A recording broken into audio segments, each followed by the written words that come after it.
संत शिरोमणि आचार्य गुरुवर श्री विद्यासागर जी महाराज की जय। अरहम योग प्रणेता पूज्य गुरुवर श्री प्रणम्य सागर जी महाराज की जय। ओम अरहम नमः। स्वाध्याय प्रेमी बंधुओं, आप सभी का आचार्य उमा स्वामी द्वारा विरचित गागर में सागर भरने वाले अनोखे ग्रंथ श्री तत्वार्थ सूत्र ग्रंथराज जी के 8वें अध्याय में स्वागत है। आवश्यक सूचना, श्री तत्वार्थ सूत्र जी के अध्याय 8 की मौखिक सूत्र पाठन परीक्षा 24 अगस्त 2024 से होना निश्चित की गई है। आज ही रजिस्टर करें go.arham.yoga/सूत्रपाठ 2 पर या QR कोड को स्कैन करें। रजिस्ट्रेशन की अंतिम तिथि 30 जून 2024 है। अब हम अपने अतिशय पुण्य फल से कर्मबंध विज्ञान अध्याय 8 के स्वाध्याय में कर्मबंध के बारे में जान सकेंगे। जो नए स्वाध्याय प्रेमी अब हमारे साथ जुड़ रहे हैं, वह पुराने स्वाध्याय के छूटने का विकल्प न करें। निश्चिंत भाव से स्वाध्याय करें। मुनिश्री की सरल सरसवाणी में उन्हें यह जटिल विषय भी बड़ी आसानी से समझ में आ जाएगा। स्वाध्याय प्रारंभ करने से पहले हम अध्याय 8 का सूत्र पाठ करते हैं ताकि हम इन्हें कंठस्थ कर सके। यदि आपने पिछले अध्यायों की मौखिक सूत्र पाठ परीक्षा नहीं दी है तो भी आपको यह पाठ अवश्य करना चाहिए और इन्हें कंठस्थ करने का प्रयास भी करना चाहिए। मोक्ष मार्गस्य नेतारं भेत्तारं कर्म भूव्रतां ज्ञातारं विश्वतत्त्वानां वन्दे तद्गुणलब्धये। मिथ्या दर्शना विरति प्रमाद कषाय योगा बंध हेतवः सकषायत्वात् जीवः कर्मणो योग्यान पुद्गला नादत्ते स बंध प्रकृति स्थित्यनुभव प्रदेशास्तद विधेयः आद्यो ज्ञान दर्शनावरण वेदनीय मोहनीयायुर्नाम गोत्रांतरायाः पंचनवद्व्यष्टाविंशति चतुर्द्वि चत्वारिंशद्वि पंच भेदा यथाक्रमम् मतिश्रुतावधि मनः पर्यय केवलानां चक्षुरचक्षुरवधि केवलानां निद्रा निद्रा निद्रा प्रचला प्रचला प्रचला स्त्यान ग्रद्धयश्च स दशत वेद्य दर्शन चारित्र मोहनीया कषाय कषाय वेदनीयाख्या स्त्री द्वि नव षोडश भेदा सम्यक्तु मिथ्यात्तु तद्भयान्य कषाय कषायौ हास्य रत्यरति शोक भय जुगुप्सा स्त्री पुण्य पुंसक वेदा अनंतानुबंध्य प्रत्याख्यान प्रत्याख्यान संजुलन विकल्पाश्चैकशः क्रोधमान माया लोभा नारक्तैर्यज्ञोन्मानुषदैवानि गतिजाति शरीरांगोपांग निर्माण बंधन संघात संस्थान सहनन स्पर्श रस गंधान गंध वर्णानुपूर्व्य गुरु लघुपघात परघाता तपोद्योतोच्छ्वास विहायोगते प्रत्येक शरीर त्रस्सुभग सुस्वर शुभ सूक्ष्म पर्याप्ति स्थिरादे यशः कीर्ति सेतराणि तीर्थकरत्वं च उच्चैर्नीचैश्च दानलाभ भोगोपभोग वीर्याणाम् आदितस्तिसृणामन्तरायस्य च 30 सागरोपम कोटि कोट्यः परा स्थितिः सप्ततिर्मोहनीयस्य 20 नाम गोत्रयोः 33 सागरोपमाण्यायुषः अपरा 12 मुहूर्ता वेदनीयस्य नाम गोत्रयोरष्टौ शेषाणा मन्तर्मुहूर्ताः विपाकोऽनुभवः स यथानाम ततश्च निर्जरा नाम प्रत्ययाः सर्वतो योग विशेषात् सूक्ष्मैक क्षेत्रावगाः स्थिताः सर्वात्म प्रदेशेष्वनन्तानन्त प्रदेशाः सद्वेद्य शुभायोर्नाम गोत्राणि पुण्यम अतोन्यत पापम इति तत्वार्थ सूत्रे 8मोऽध्यायः। पूज्य मुनिश्री कहते हैं कि सिर्फ सूत्र के पाठन से ही हमारी विशुद्धि कई गुना बढ़ जाती है। तो आइए अब चलते हैं कर्मबंध विज्ञान की कक्षा की ओर। मोक्ष मार्गस्य नेतारं भेत्तारं कर्म भूव्रतां ज्ञातारं विश्वतत्त्वानां वन्दे तद्गुणलब्धये। देवादिदेव आदिम तीर्थंकर श्री ऋषभनाथ भगवान की, वर्तमान शासन नायक श्री वर्धमान महावीर भगवान की, परम पूज्य आचार्य गुरुवर श्री विद्यासागर जी महाराज की। तत्वार सूत्र ग्रंथराज में अष्टम अध्याय के माध्यम से 4 प्रकार के बंधों का प्रकरण चल रहा है। उसमें जो सर्वप्रथम प्रकृति बंध आता है उसी का कथन अभी निरंतर चल रहा है। नाम कर्म की जो भिन्न भिन्न प्रकृतियां हैं, भिन्न भिन्न जो कर्म हैं, भेद हैं, उन्हीं को बताते हुए प्रत्येक शरीर और त्रस नाम कर्म तक वर्णन किया जा चुका था। त्रस के बाद में आचार्य लिखते हैं सुभग नाम कर्म। एक नाम कर्म होता है जिसे सुभग कहा जाता है। सुभग का मतलब होता है सौभाग्यशाली। क्या होता है?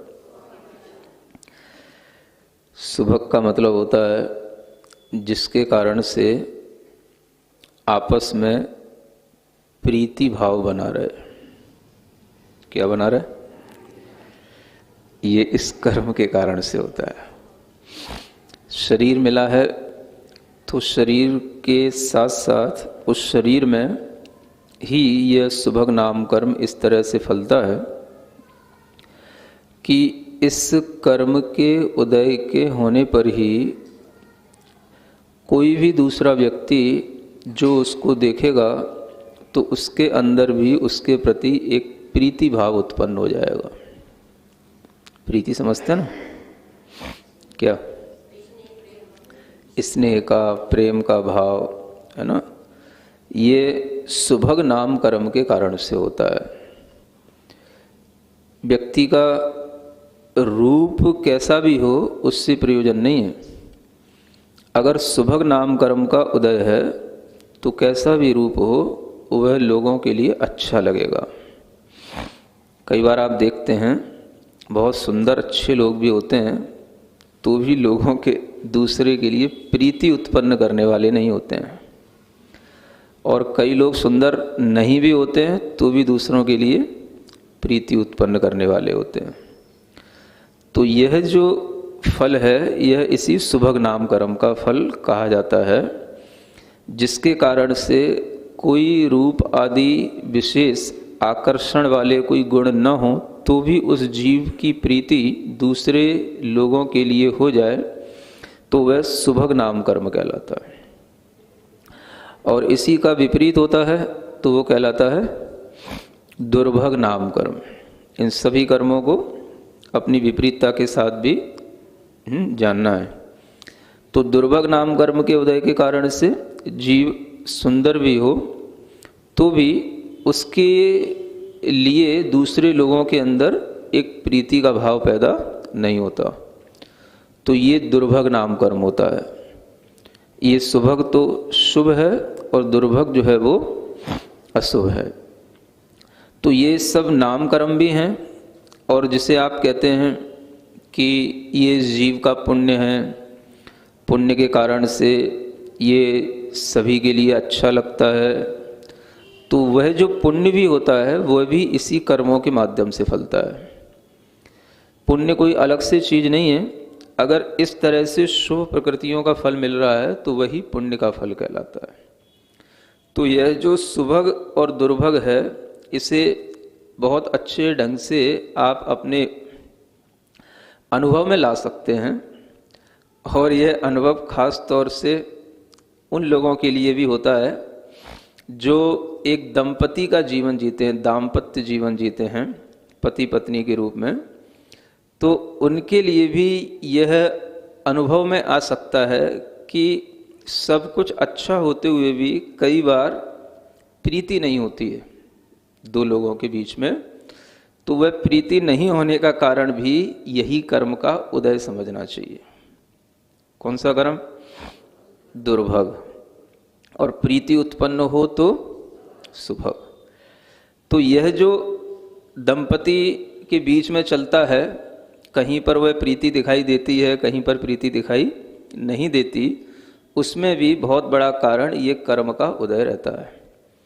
तो ये सुभग नाम कर्म के कारण से व्यक्ति कैसा भी होगा तो वह दूसरों के लिए प्रीति उत्पन्न करेगा, और दुर्भग नाम कर्म के कारण से व्यक्ति कैसा भी होगा, अच्छा भी होगा, तो भी वह दूसरे के लिए प्रीति उत्पन्न नहीं करेगा।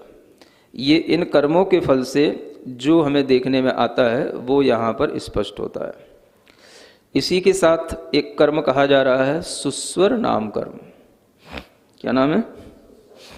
सुस्वर का मतलब होता है जिसका स्वर अच्छा हो।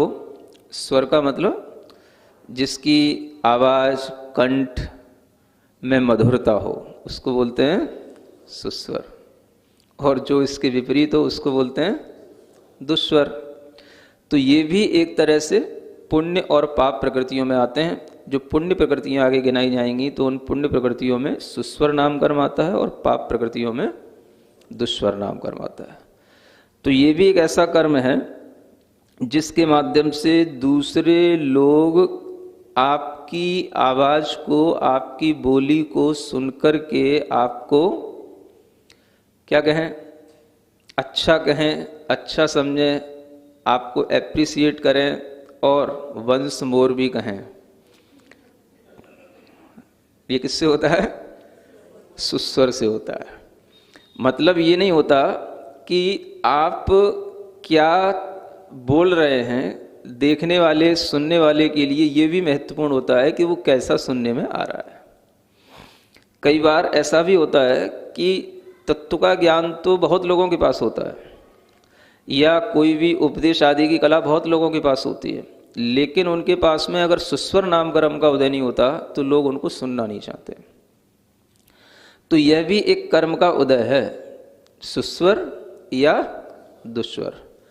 आप इस कर्म के उदय को भी अनुभूत कर सकते हैं जब आप घर में बोलते हैं, किसी से बातचीत करते हैं, अपने साथियों से बातचीत करते हैं, कोई आपकी बात को सुनने में मन लगाता है कि नहीं लगाता है? अगर आपकी बात को सुनने में मन लगाए, किसी को आपकी आवाज़ अच्छी लगे, आपका बोलना अच्छा लगे, तो क्या है? वह सुस्वर है। और किसी के लिए ऐसा भी होता है कि बोलने से पहले इसी कहता भैया अभी थोड़ा सा काम है, बाद में बात करते हैं। तो ये क्या होता है? हाँ, तो सामने वाले को कितना ही काम की बात हो तो भी उसको अच्छी सी नहीं लगती, तो ये भी एक दुस्वर नाम कर्म के कारण से होता है। अब ये फल हैं संसार में, आप सब जीवों को देख सकते हैं, और इस तरह के फलों के माध्यम से जीवों को सुख दुख भी मिलते ही रहते हैं। तो जो यहाँ पर सुस्वर कर्म का उदय है, इसी के कारण से उस जीव की वाणी में इतनी मधुरता, इतनी प्रियता आ जाती है कि उसे सुनने के लिए लोग लालायित रहते हैं। सुन रहे हैं ना? आप देखें आचार्य महाराज को, और भी देखें जो बड़े बड़े तीर्थंकर होते हैं, महापुरुष होते हैं, तो उनकी वाणी एक बार कोई भी सुनता है तो सुनता ही रहता है। 2-2, 2.5 घंटे भी भगवान बोलते रहेंगे तो कोई बोर नहीं होता, कोई वहाँ समोसरण छोड़ के नहीं जाता। वो भी उनके दुस्वर नाम कर्म, सुस्वर नाम कर्म के उदय से होता है ना? तो इस तरह की भी जो है, ये सब जो पुण्य के फल हैं, ये इन्हीं कर्मों के कारण से मिलते हैं। तो ये ध्यान में रखना, ये सब क्या है? ये सब कर्मों के फल हैं। जीव को कभी कभी इन कर्मों के फल से आहत भी होना पड़ता है, और कभी कभी इन कर्मों के फल के कारण से दुखी भी होना पड़ता है। तो अगर वो जीव इन कर्म के फलों को समझेगा तो दुख सुख से उबर आता है। और इस तरह से जो कर्म के फल देख करके उन कर्मों से भी विरक्ति ले लेता है, वह जीव का एक बहुत बड़ा पुरुषार्थ होता है, बहुत बड़ा पुण्य होता है।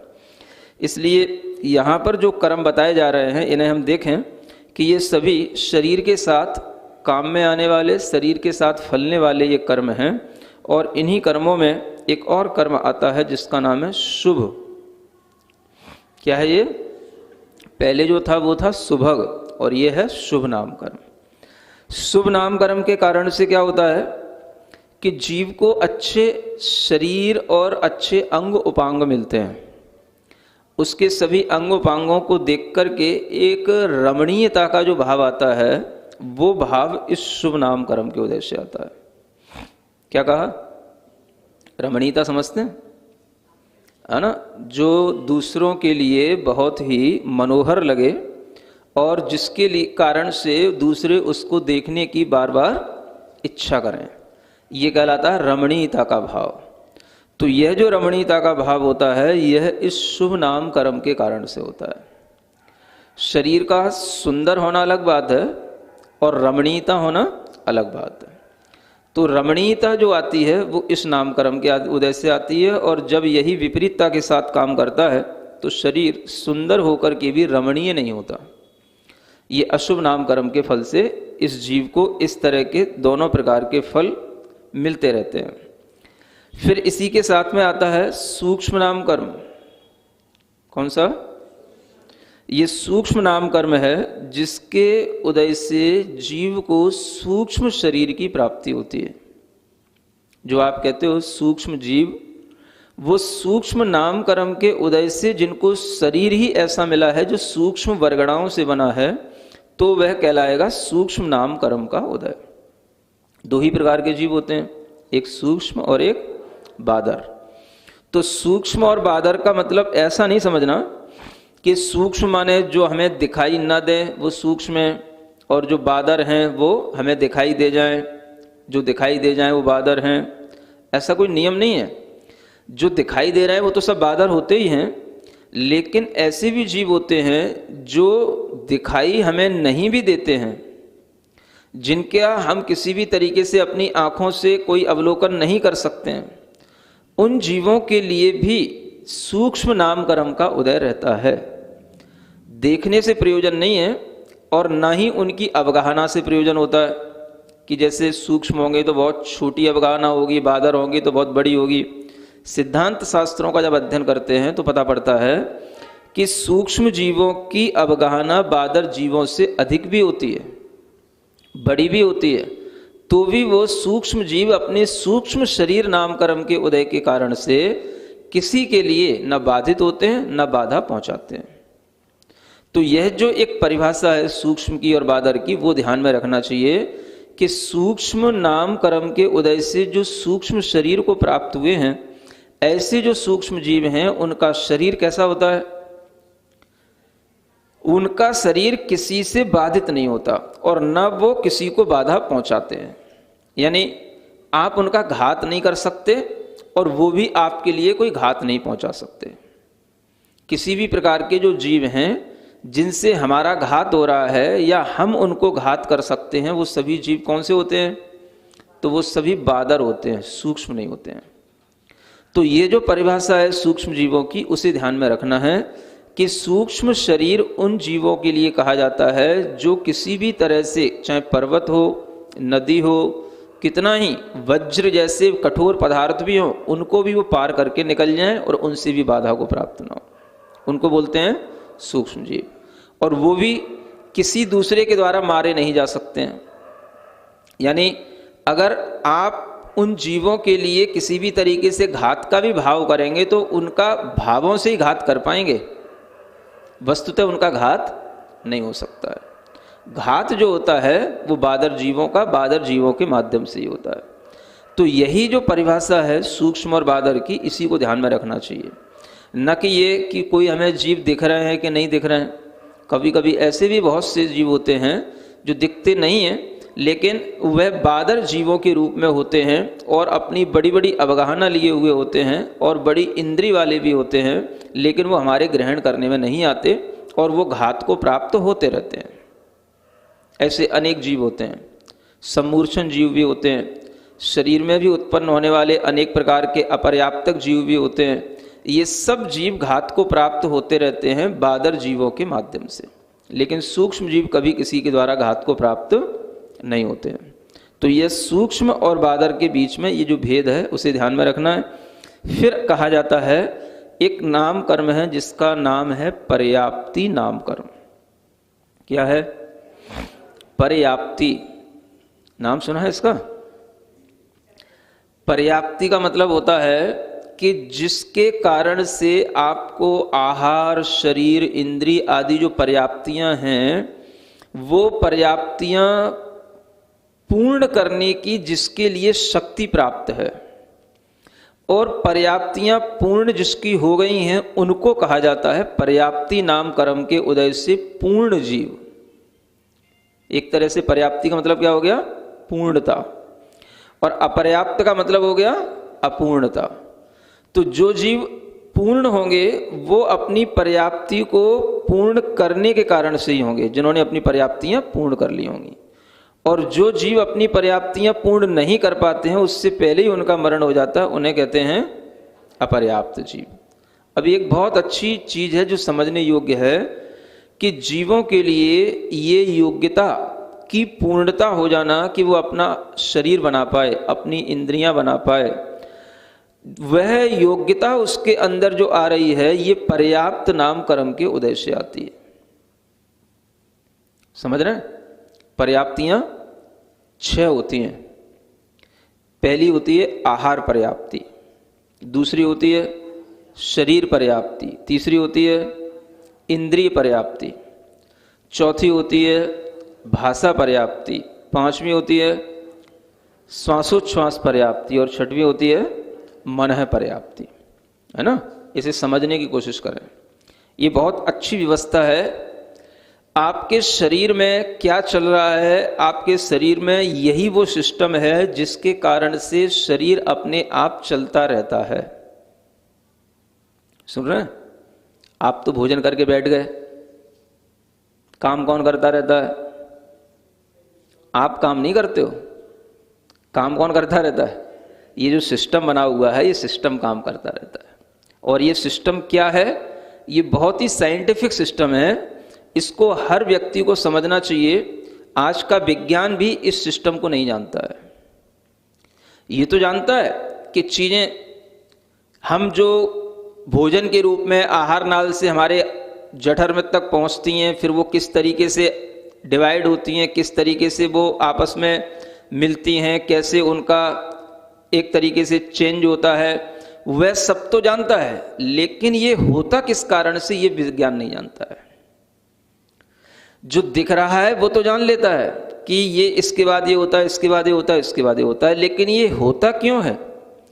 तो ये पर्याप्तियों का विज्ञान समझने पर ही समझ में आता है कि ये क्यों होता है। ओम अरहम नमः। तो चलिए आज की कक्षा की एक क्विक रिवीजन कर लेते हैं। सूत्र 11 में हमने प्रत्येक शरीर और त्रस नाम कर्म के वर्णन के पश्चात सुभग नाम कर्म को जाना। सुभग यानी सौभाग्यशाली, इसका विपरीत होता है दुर्भग नाम कर्म। जहाँ सुभग नाम कर्म के कारण व्यक्ति को देखकर दूसरे व्यक्ति के अंदर एक प्रीति भाव, प्रेम भाव उत्पन्न होता है, उसका रूप चाहे जैसा हो तो भी वह लोगों को अच्छा लगता है। वहीं दुर्भग नाम कर्म के उदय के कारण सुंदर व्यक्ति के प्रति भी प्रीति का भाव पैदा नहीं होता। सुभग नाम कर्म शुभ और दुर्भग अशुभ होता है। शुभ प्रकृतियों का फल ही पुण्य का फल कहलाता है। हम सुभग और दुर्भग को भी अनुभव कर सकते हैं। जैसे दाम्पत्य जीवन में अगर प्रीति है तो सुभग और नहीं है तो दुर्भग नाम कर्म का उदय है।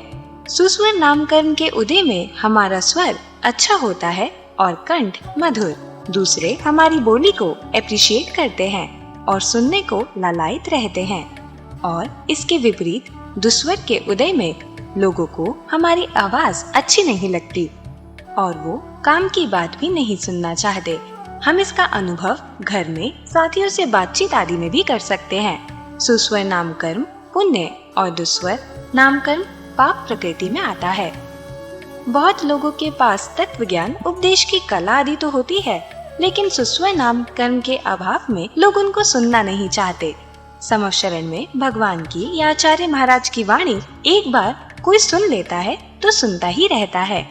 यह उनके सुस्वर नाम कर्म के उदय का फल है। इन कर्मों के फल को समझकर जीव सुख या दुख से उबर कर यदि उनसे विरक्ति ले लेता है तो यह बहुत बड़ा पुरुषार्थ है। हमने जाना कि शरीर सुंदर होना और रमणीय होना अलग अलग बात है। रमणीय में वह दूसरों को मनोहर लगता है और वे उसे बार बार देखने की इच्छा करते हैं। शुभ नाम कर्म के उदय में जीव को अच्छे और रमणीय शरीर और अंगोपांग मिलते हैं। इसके विपरीत अशुभ नाम कर्म के कारण सुंदर शरीर भी रमणीय नहीं लगता। सूक्ष्म नाम कर्म के उदय से जीव को सूक्ष्म वर्गणाओं से बने सूक्ष्म शरीर की प्राप्ति होती है। इनका शरीर किसी से न बाधित होता है और न बाधा करता है। ये वज्र आदि कठोर पत्थरों से भी पार निकल जाते हैं। ना इनका कोई घात कर सकता है और ना ये किसी का घात कर सकते हैं। घात करने वाले या घात होने वाले जीव बादर ही होते हैं। हमें ऐसा नहीं समझना चाहिए कि सूक्ष्म जीव हमें दिखाई नहीं देते और बादर जीव दिखाई देते हैं। सूक्ष्म जीवों की अवगाहना बहुत छोटी होती है और बादर जीवों की बहुत बड़ी। सिद्धांततः सूक्ष्म जीवों की अवगाहना बादर जीवों से भी अधिक हो सकती है, पर वे घात को प्राप्त नहीं होते। और बड़ी बड़ी अवगाहना वाले बहुत से बादर जीव होते हैं जिन्हें हम ग्रहण नहीं कर पाते, वे भी घात को प्राप्त होते रहते हैं। वहीं सम्मोचन अनेक प्रकार के अपर्याप्त बादर जीव भी घात को प्राप्त होते रहते हैं। हमें पर्याप्तियों के विज्ञान को समझना चाहिए। पर्याप्तियां 6 होती हैं: आहार, शरीर, इंद्रिय, भाषा, श्वासोच्छ्वास और मना पर्याप्ति। पर्याप्त या पूर्ण जीवों की पर्याप्तियां पूर्ण हो जाती हैं। अपर्याप्त जीवों का मरण पर्याप्तियां पूर्ण होने से पहले ही हो जाता है। पर्याप्ति नामकरण के कारण जीव के अंदर पर्याप्तियां पूर्ण करने की शक्ति प्राप्त होती है, जिससे वे अपना शरीर, इंद्रिय आदि बना पाए। पर्याप्तियां बहुत ही साइंटिफिक सिस्टम है, जिसके कारण से शरीर अपने आप चलता रहता है। आज विज्ञान जो दिखाता है वह जानता है, लेकिन वह ऐसा क्यों होता है यह नहीं जानता। तो चलिए अब हम सभी जिणवाणी स्तुति करेंगे और तत्पश्चात समय होगा आज के सवाल का। सिरिजिणवाणी जग कल्याणी जग जन मदतम मोहरी जणमण हारी गढ़हर हारी जम जरा भव रोग हरि तिथ्य राणम दिव्य झुणिम जो पड़ई सुणई मय्ये धारई राणम सौख मणंतम धरिय सासद मोक्ष पदम पावई सासद मोक्ष पदम पावई। अब समय है आज के प्रतियोगिता प्रश्न में भाग लेकर आकर्षक पुरस्कार जीतने का। आप अपने फोन को QR कोड स्कैन करने के लिए तैयार रखें या दिए गए लिंक पे जाएं। आप अपना उत्तर चुनकर हमें कल शाम 5 बजे तक भेज सकते हैं। 3 भाग्यशाली विजेताओं को मिलेंगे आकर्षक पुरस्कार। विजेताओं का नाम इसी कार्यक्रम में हर रविवार को घोषित किया जाएगा। साथ ही सभी प्रश्नों के सही उत्तर भी बताए जाएंगे। आज का सवाल है, पर्याप्तियां कितनी होती हैं? 5, 6, 7, 8। अध्याय 8 की कक्षा 36 के आज के सवाल का सही उत्तर है अप्रशस्त विहायो गति। अगर आप किसी कारणवश कोड को स्कैन ना कर पाए हो तो आप क्लास की वेबसाइट पर जाकर भी उन्हें अटेम्प्ट कर सकते हैं। इस लिंक पर जाएं या QR कोड को स्कैन करें।